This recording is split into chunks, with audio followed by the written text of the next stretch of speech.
Hello everyone, my name is Ziteng and this is Seoul National University International Students Association, SISA. We know that a lot of students are struggling with paying your tuition fee and some of you even have to work to earn your living expenses. In some occasion, this even affects your grade because you cannot focus solely on studies. Today, we're going to share information about scholarships available for international students. Generally, there are a few types of scholarship where they are awarded by SNU, public sector, and private sector. Targets are all different. Some type of the scholarships are offered only to undergraduate students, some to only graduate students, and others to both. So make sure to check the eligibility criteria before you apply for the scholarships. We prepared an interview session with the scholarship recipients to give you insights into how being a scholar is like in SNU. Let's get started with the scholarship provided by SNU.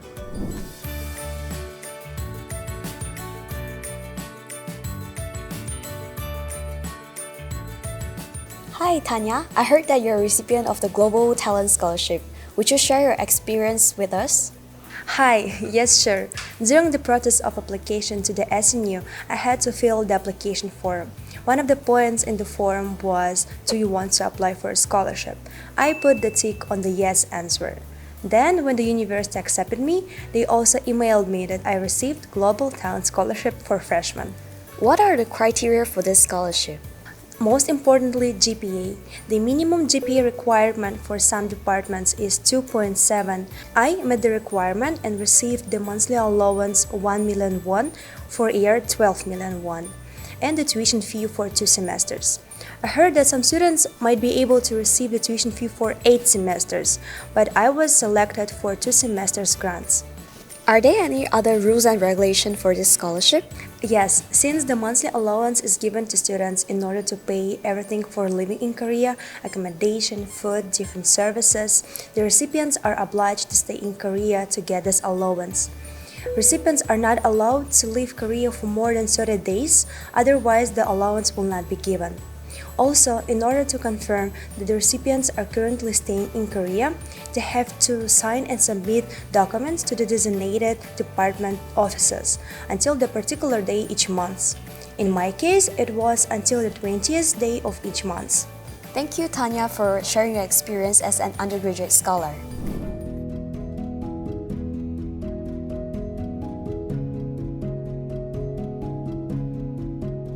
Hi, Abirup. I heard that you're a recipient of the Graduate Scholarship for Excellent Foreign Students GSFS scholarship. Could you tell us a little bit about the scholarship application? The application is pretty simple.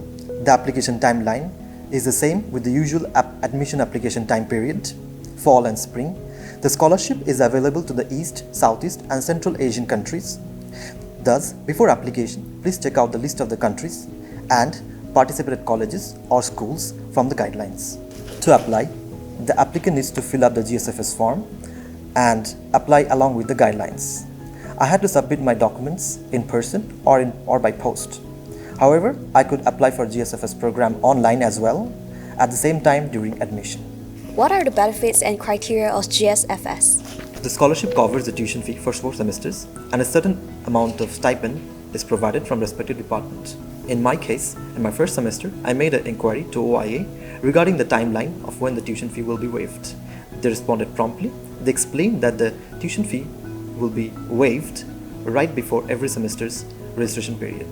Once you are selected as a scholar, you will receive the grant for 2 years in a row as long as you can maintain the GPA higher than 3.0 every semester. If you maintain the GPA, you can receive the scholarship and the stipend for up to 4 semesters at maximum. Alright, thank you for sharing your experience. Now, let's move on to the scholarships provided by public sector. The Korean government is making many efforts to attract talented international students to study and impact Korean society positively.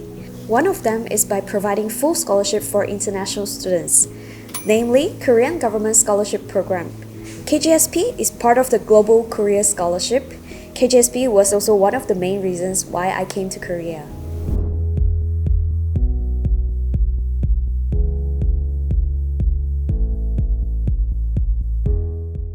Hi Arletta, I know that you're also one of the KGSP scholar. Would you share your application experience with us?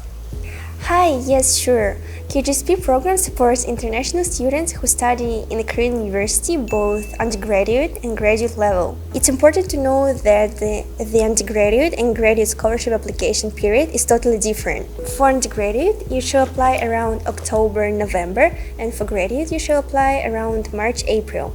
There are also two tracks of application, the embassy track and the university track. I personally recommend the embassy track. Oh, why is it so? For embassy track, applicants can choose 3 different desired universities and available fields of study. Applicants that pass the second round of selection will go through university admission on the third round of selection.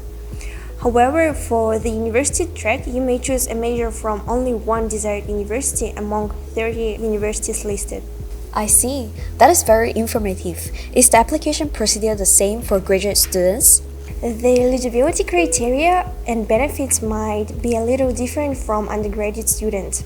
You must be under 40 years of age. Also, you must hold bachelor's degree if you want to apply for a master's degree, and the master's degree if you want to apply for a PhD. You will also receive more benefits as a graduate scholar. Thank you for the information. It is really helpful to know. Besides public sector, the private sector is also providing various scholarships. I heard Fatima Zora has a lot of information about the Global Hope Scholarship. Would you tell us more about it? Yes, sure.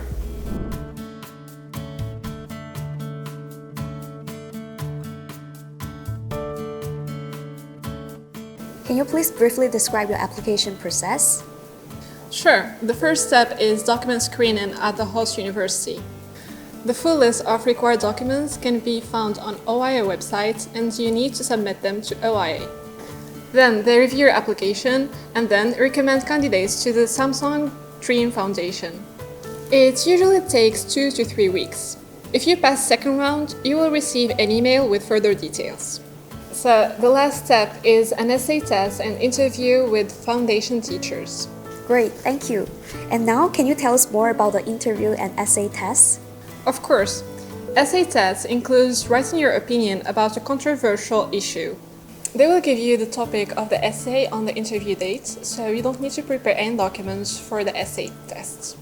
Interview will be more about your application. They will ask questions based on your answers and ask you to elaborate more. You will be asked to introduce yourself in Korean, just to check your Korean language skills. But if you are not fluent enough, you can ask them to continue in English. Thank you so much. My pleasure. Deadlines, eligibility criteria, award amounts, and application requirements vary for each scholarship and are listed within the application. Colleges, departments, and campus programs may have different open and closed dates. Please refer to your school, college, department, or campus program for questions in order to get matched to scholarships and grants you're qualified for from colleges, foundation, and more. If you have further questions regarding the scholarships that SNU students can be awarded, please look up the SNU OIA or Snoogle I website. Thank you, bye!